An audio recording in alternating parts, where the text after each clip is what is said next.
Hey everybody, welcome to another video. Today we're going to be talking about burnout. So a few weeks ago I was studying for finals and we had a group study session every day and we would study for a long time, like 8 hours at a time, and that was not very good because after like midway through the entire study session we were just exhausted. All of our motivation was spent from the first 4 hours and our brains were thinking about the same subject for so long and we were just tired. We couldn't study anymore, right? We just didn't have any motivation to study, but we needed to because finals are coming up and it was just a whole mess. So how do we counteract this burnout? Now I've been looking at the Pomodoro Technique for some time, and now looking back, I'm not sure why we didn't do the Pomodoro Technique. So that may be something that I have to improve on and tell my friends. Right, so my solution is the Pomodoro Technique. And what is that? Essentially, it is 25 minutes of study, 5 minutes of break,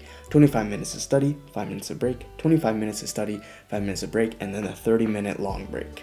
And so why should we do this, right? How does this make us be able to study longer? Now, try to be as efficient as possible during that 25 minutes, and during the 5 minutes of break, that is when your brain is consolidating what you learned in the 25 minutes of studying. And also it's very nice for your brain to get a mental reset, because if you're running it on overdrive for 2 hours, that is going to be bad. You're probably going to end up with a headache at some point. It's synonymous to running a large program on your computer for a long time. Your computer's going to get really hot. It's the same thing with your brain. And so having a break is good for a mental reset to get more clarity, and then you can begin the 25 minutes. Now, what we're doing in the 5 minutes break is crucial as well. So what I do is try to do the opposite of what I've been doing before. And so during the 25 minutes, I would have been studying, looking at a screen, sitting down. During the 5 minutes of break, I would get up, stretch, maybe talk with friends, go for a walk outside, take in the fresh air, and then after that, then I can go back to the 25 minutes of study, all mentally prepared. I'll be more motivated to study with another 25 minutes. Now, there are many reasons why the Pomodoro Technique can help with studying, and I list those in this video over here. But essentially, the Pomodoro Technique can make it so that you can study for long periods of time without burnout. And an app that I use to help with this is called Forest. And now Forest is an app that you can set the timer to however long you want. I use 25 minutes. And so when I press start, a virtual seed is planted, and then I can go on and do my 25 minutes of studying. And after that, a little tree grows, a virtual tree, and you have it as a memento of what you did before, the 25 minutes of studying.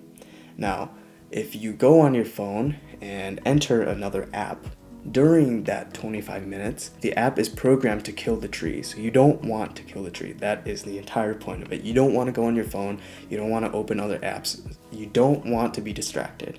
That is the thought process behind the app. So if I use this timer, then that means that I won't be distracted by my phone, and I can just solely look at my computer or my piece of paper, whatever I'm trying to do, and maintain that focus, that flow state for the time allotted. So you can plant however many trees you want and maybe compare with friends. There's a feature on the app that allows you to do that, but I mainly use it just to hold me accountable to not go on my phone during my Pomodoros. And so those are my recommendations: the Pomodoro Technique and the Forest app. If you have any questions, please leave it down in the comments below. That is the end of the video. I'll see you in the next one.